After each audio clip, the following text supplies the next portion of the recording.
Hello, everyone. I am going to be going through ethics today. Easy part of research methods should not realistically take me that long at all. But basically, what we mean by ethics are the do's and don'ts of research, basically. So, what can you do to participants? What can't you do to participants? And it's fairly easy. As I say, it's a fairly easy bullet point. So, don't need that video, which is quite lucky. So, what does the specification say? Spec is obviously what you're going to be tested on. It says ethics, including the role of the BPS's code of ethics, ethical issues in the design or conduct of psychological studies, and dealing with ethical issues in research. It's that last bit that you really need to be able to answer, but that's actually not something I can teach. You need to apply your knowledge in that case. So, look who's joining us. The fat wobble herself. Now, ethical guidelines. It's very, very easy what you can and can't do. Don't harm your participants. That's probably number one, really. You kind of do need to know what's meant by harm. So there's 4 types of harm, really: physical, mental, sexual, and neglect. And neglect is when you do kind of none of those 3, but you don't actually attend to the needs of the participant in any way. So, for example, if an adult were to neglect their child, it would mean the child was left outside all night. Not physically hurt them, you've not mentally hurt them, not sexually hurt them, but that is some form of harm. So obviously you're not going to be doing this to your participants. But you need to make sure you're not harming them in any of those 4 ways. Now, I say that, but this word's pretty key. You'll notice it says ethical guidelines, not ethical laws.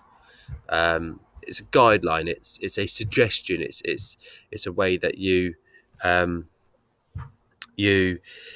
should act rather than you must act. So you can actually harm your participants with justifications, right? If that makes sense, you can actually harm them if you actually justify it quite well. So the same applies for this one here as well. So all participants have a right to withdraw from the research. That means they can take themselves out of the experiment, the observation. They could stop doing the interviews, so on and so forth. They can withdraw from at any point. By the way, the key bit here is they have the right to withdraw, and as soon as they decide to withdraw, that should be accepted by the researcher. There shouldn't be any of this convincing to stay. There shouldn't be any of this convincing people to stay in. The other thing that you do need to note down as well is not only is it a right to withdraw yourself from the research, you also have a right to withdraw your data from the research up to the point that the work is actually published in a scientific journal. So if you take part in a piece of research and you go away and you think about it and you think, you know what, actually I'm not comfortable with what they did, I'm not comfortable with it, I'd say up to maybe a year later, you can actually withdraw your data from the research. You are entitled to a full debrief. Again, it's only a guideline, so you don't actually legally need to have one, but what we mean by debrief is a sit down after the study has taken place, and it is explained to you what the study was about, what the other conditions were, and the aim is to return you to the same emotional state than the one you walked in the door with. Right, the whole point is if you're stressed, if you're anxious, if you're depressed after the study, it's to actually return you to the same emotional state as to when you started it. That's quite an important one, by the way, particularly if you're first year. We're going to be looking at some pretty unethical pieces of research quite soon. So you do need to know how important the debrief is. Informed consent, please note that says informed consent, right? Anybody can give consent, right? Just because you give consent does not mean you know what the study is actually about. But this ethical guideline says we need to give informed consent, i.e., the participants are told what the study is about. Now, this is problematic. This is problematic because if you tell somebody what the study is about, then they're going to know how to act. They're going to know what you're after. They're going to know how to please you as the experimenter, for example. So this one is probably one of the most commonly this is probably one of the most commonly disobeyed guidelines, really. Researchers like Milgram, Ash, Zimbardo all deceived their participants. They lied to them, and thus the participants could not give informed consent because they didn't truly know what it is they were actually after. Confidentiality is pretty key. Not the biggest one in my opinion, but confidentiality. So what this means is that when you write up the report, the participants must not have any identifiable characteristics. So you shouldn't be able to identify who the participants are from reading their results. So you can't say where they work. You can't say their name. Maybe you can give initials, but even then that's a bit dodgy, to be honest. But you need to be able to keep their work confidential, their data confidential as well. Avoid deception ties in with number 4, to be perfectly honest with you. You need to avoid lying to your participant, right? Kind of, if you deceive your participants, then they can't give informed consent. So number 4 and number 6 are actually quite heavily linked. When you do one, you've done the other one as well. And observational research as well. And what we mean by this specifically, excuse me, is you need to know the ethical limit of who you can observe.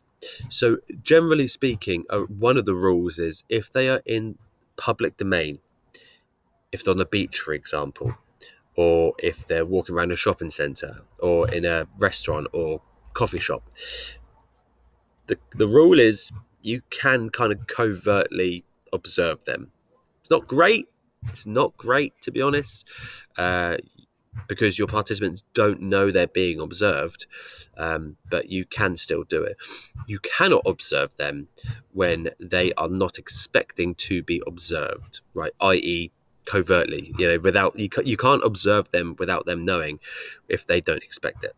It's not logical. So if you're watching them in your bedroom, or sorry, if you're watching them in their bedroom, then and they don't know, probably, to be honest, that's you don't need to worry about the BPS here, the British Psychological Society. It's more the police you need to worry about.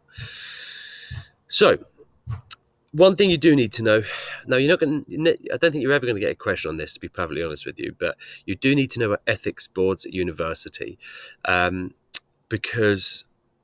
just ethics boards in general. When you go to uni, if you're going to uni and you want to do a piece of research for your dissertation in the last year of your studies, you have to. They don't just let you do anything, right? They don't just let you willy-nilly pick a piece of research and traumatize the public. You have to propose your research through ethics boards, and an ethics board is basically a board of senior academics who will judge whether or not you can continue with this piece of research. Now, you do kind of need to know the 3 options. They can either accept your proposal, they can either send your proposal back and can require you to change certain parts of it, and that's what happened to me, by the way, for my dissertation at uni. They said I wasn't allowed to threaten my participants. I just had to I had to disappoint them, right, which was disappointing in itself. Or they will just flat out turn you down and say that's a completely unacceptable piece of research. That doesn't tend to happen too often, to be perfectly honest with you. But what you will have to do is, if you are breaking any of those 7 guidelines, it's the ethics boards that you will need to justify it to. I'm not going to go through this, but one thing I probably would recommend, and if I probably recommend, then I definitely do recommend, I've got no internet because I'm sat out in my garden, good one, is have a look through the BPS Guidelines of Conduct. So that alongside the 7 guidelines, I think there's 4 ethical guidelines of conduct. Respect being one of them, competence being another. You need to know those four, definitely. That's never come up in an exam, but it technically is in the spec, so you do need to know it. Now, you're not going to get any 16 marker essays or 8 marker essays on this, probably not. But one thing you are going to have to do quite a lot, actually, is this. This is quite a common, popular topic for AQA. They usually hit you with anything between a 1 and, say, at worst, a 6 marker maybe. But it's these questions just here that kind of come up. Now, you can't answer this question because you don't know the context with which they ask it. You don't know the STEM, the scenario. But outline one way in which the researcher should have dealt with ethical issues. What you do need to do is you need to apply your ethical knowledge to the scenarios they give you. So if you say, for example, the researcher should get informed consent. Informed consent in what? What is the scenario about? So AO1 is not so important here. AO2 is quite important. Another one just there. And another one just here. So lastly, this is really, if you're watching this as first year, this is super early doors. But one thing you may get asked to do is do a 12 marker at the end of paper 2. A 12 marker is a design a study question where you have to design either an experiment or an observation or a correlation. A lot of the time you are asked, what part of what you are asked here is to consider what ethical issues are to be considered in your proposed piece of work. This one just here is an observation. I'd like you to read this question and just have a gander. Could you consider what ethical issues need to be addressed here?